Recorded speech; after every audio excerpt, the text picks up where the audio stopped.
भगवान को अभिमान पसंद नहीं है। ये तमोगुण का स्वरूप आसुरी प्रवृत्ति है, अभिमान। जहां अभिमान है वहां बहुत से दोष प्रकट हो जाते हैं। इस संसार चक्र को घुमाने का मूल धुरा यह अभिमान ही है। बड़ा कष्टदायक है।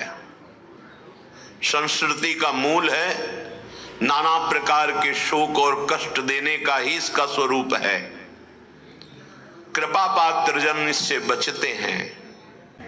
गुरु कृपा प्रसाद से समझ में आने लगता है कि हमारे अंदर कौन सा अभिमान प्रकट हो रहा है और हम उसका मर्दन कर देते हैं गुरु मंत्र और गुरु नाम और प्रदत्त ज्ञान के द्वारा। यदि अभिमान हृदय में है तो भगवत रसिक जी महाराज कह रहे हैं किंचन मात्र भक्ति नहीं आएगी। विद्या रूप महत्व कुल धन जौबन अभिमान षटकंटक देखे जहां राहे न भक्ति निदान। राहे न भक्ति निदान स्वांग सब नगर नारी के विषयन हाथ बिकाए नहीं रिजवन भतार के। भगवत ऋषि जी कहते हैं जहां विद्या का अभिमान, रूप का अभिमान, अपना महत्व, कुल का अभिमान, धन का अभिमान, ये सब अभिमान है, वहां भक्ति महारानी उसके हृदय में प्रवेश ही नहीं करती।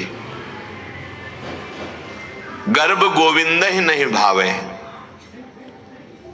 सुनहु राम कर सहज स्वभाव, जन अभिमान न राखे काहू।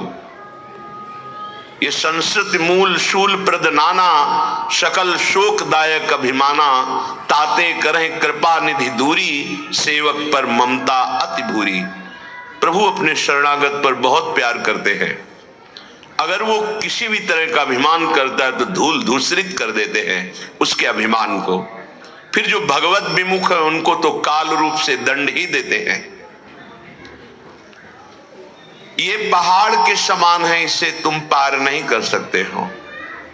इसके पार कराने के लिए समर्थ है शास्त्र वाक्य, सदगुरुदेव के वचन, उनका आश्रय भगवत कृपा, और वो आप पर है। अगर ये अभिमान बना रहा तो स्वांग सब नगर नारी के, नगर नारी कहते हैं वैश्या को।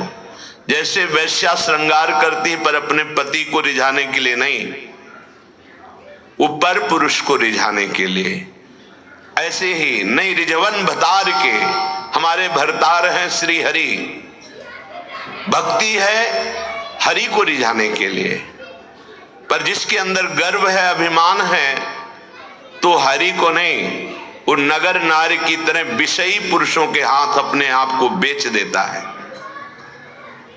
ये बहुत सूक्ष्म विषय है, समझना। स्वांग सब नगर नारी के विषयीन हाथ बिकाए, विषयीन हाथ बिकाए।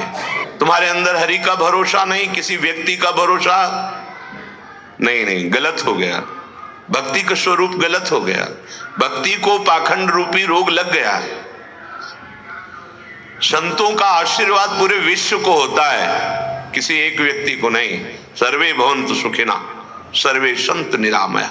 सब सुखी रहें, सब रोग रहित रहें, किसी को कभी किंचन मात्र दुख ना हो, ऐसा संत हृदय होता है, ऐसा भक्त का हृदय होता है। यदि हमारी वासना की जहां पूर्ति होती है उसके लिए हम ऐसा मांगते हैं तो हमारी भक्ति को पाखंड दंभ रूपी रोग लग गया, अन्य आश्रय आ गया, अन्य भरोसा आ गया, कलंकित हो गई भक्ति। वो विषयीन हाथ बिकाए, वो बिक जाएगा, विषयी पुरुष खरीद लेंगे, रुपए से, भोग सामग्री से, व्यवस्था से, मीठी मीठी बातों से। इसलिए कह रहे हैं धिंग धिंग मामति कुमतिम, धिक्कार है मेरी कुमति को।